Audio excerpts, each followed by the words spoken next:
दोस्तों, अमेरिकी राष्ट्रपति ट्रंप के पावर में आते ही दुनिया की जियोपॉलिटिक्स एक नई डायरेक्शन में जा चुकी है, जिसमें भारत एक प्रमुख और मजबूत दावेदार नजर आ रहा है। ये दावा तब सच साबित होता है जब भारत अमेरिका के तमाम दबाव के बावजूद भी रूस से अपने कच्चे तेल की खरीद को जारी रखता है। लेकिन अमेरिका का गुस्सा अब इतना ज़्यादा बढ़ गया। जिस व्यक्ति को आप अपनी स्क्रीन पर देख पा रहे हैं, ये है अमेरिकी प्रशासन यानी कि ट्रंप के व्यापार सलाहकार, और इन्होंने कल के ही दिन भारत को खुलेआम धमकी देनी शुरू कर दी है कि जो भारत रूस से तेल खरीद रहा है, इसके चलते भारत को कई और भारी नुकसान उठाने पड़ सकते हैं। अब अमेरिका ज़्यादा कुछ तो नहीं कर सकता सिर्फ भारत पर टैरिफ लगाने के अलावा, और एक बार फिर भारत को टैरिफ की धमकियां मिलनी शुरू हो गई हैं। लेकिन अब भारत झुकने वाला नहीं है, ये क्लियर मैसेज भारत की तरफ से दिया जा चुका है, क्योंकि दूसरी तरफ भारत, चीन और रूस की तिगड़ी इतनी ज़्यादा मजबूत होती चली जा रही है कि अमेरिका को मजबूरन ये धमकियां भारत को देनी पड़ रही हैं। जानते हैं सब कुछ, क्या कुछ धमकी दी गई है भारत को,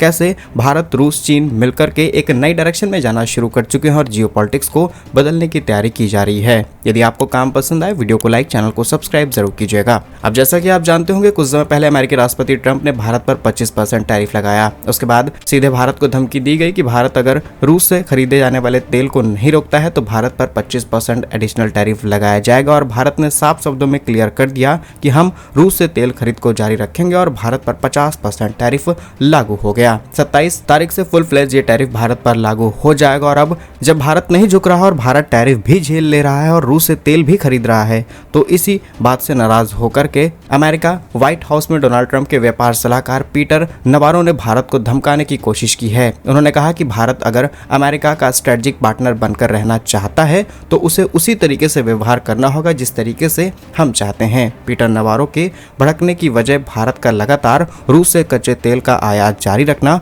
और चीन के साथ रिश्ते सामान्य होना। आपने देखा होगा, रिसेंटली विदेश मंत्री एस जयशंकर जी, वांग यी की मुलाकात हो चुकी है। इसके अलावा प्रधानमंत्री मोदी चीन विजिट पर जाने वाले हैं और ये सब कुछ बताता है कि भारत अब किस डायरेक्शन में जा रहा है। वो भारत जो कि आज से कई साल पहले नैम की तरफ यानी नॉन अलाइनमेंट मूवमेंट की तरफ मूव कर रहा था, किसी भी एक डायरेक्शन में नहीं जाना चाहता था, आज ट्रंप के टैरिफों की वजह से भारत को एक तरफ जाना पड़ रहा है। अब सीधे शब्दों में ये तो नहीं कहा जा सकता कि भारत अमेरिका के साथ पूरे रिश्ते खराब करते हुए रूस, चीन जैसे देशों की तरफ जाना चाहता है, लेकिन अमेरिका को सबक सिखाना जरूरी है। अगर आज इन बड़ी देशों ने या फिर कहें बड़ी अर्थव्यवस्था वाले देशों ने फैसला नहीं लिया तो इस चीज की मार कई छोटे देशों को झेलनी पड़ेगी। बाकी अमेरिका की तरफ से दी जा रही धमकियों का जवाब कुछ समय बाद भारत की तरफ से भी दिया जाएगा और अमेरिका को समझ में आ जाएगा कि भारत अब झुकने वाला नहीं है। वहीं आज के ही दिन एक और बड़ी खबर सामने निकल के आती है, जब चीन के विदेश मंत्री वांग यी भारत यात्रा पर आए। भारत पहुंचते ही भारत के विदेश मंत्री एस जयशंकर जी से एक इम्पोर्टेंट बातचीत की जाती है।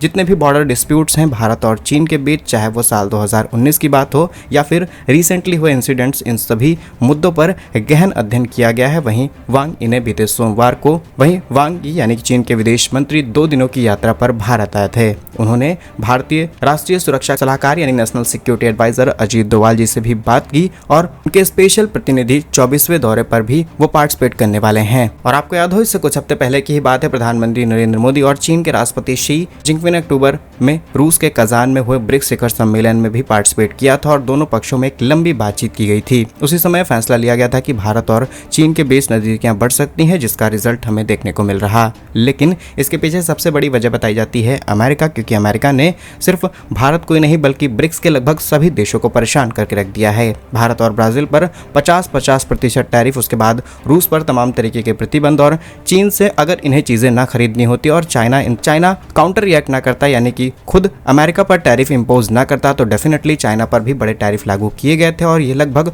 200% के ऊपर निकल गए थे। डेफिनेटली चाइना को भी इस चीज़ का डर है कि जब अमेरिका अपना पूरा सिस्टम तैयार कर लेगा प्रोडक्शन का, चीज़ों को इंपोर्ट कराने का, तब चाइना पर भी टैरिफ लागू किए जा सकते हैं। इसीलिए इस तिगड़ी को मजबूत करना ज़रूरी है। बाकी क्या कुछ सोचते हैं आप इस समय भारत की बढ़ रही दोस्ती, फिर चाहे वो रूस के साथ हो या फिर चीन के साथ? रूस के साथ भारत के खरीदे जा रहे कच्चे तेल पर किसी भी तरीके की छूट ना देना, सीधे तेल खरीदते रहना, अमेरिका कितनी भी धमकी दे भारत का ना झुकना, ये बहुत कुछ जताने की कोशिश की जा रही है भारत की तरफ से। अब अमेरिका को सही समय में समझ आ जाता है तो ठीक, नहीं तो आगे चल के शायद रिश्ते खराब भी हो सकते हैं। क्या कुछ कहना है आपका इस खबर पर कमेंट्स में जरूर बताइए। भारत कैसे ही वीडियोस आप तक पहुंचते रहे, लाइक सब्सक्राइब जरूर करें। पूरा वीडियो देखने के लिए धन्यवाद। जय हिंद।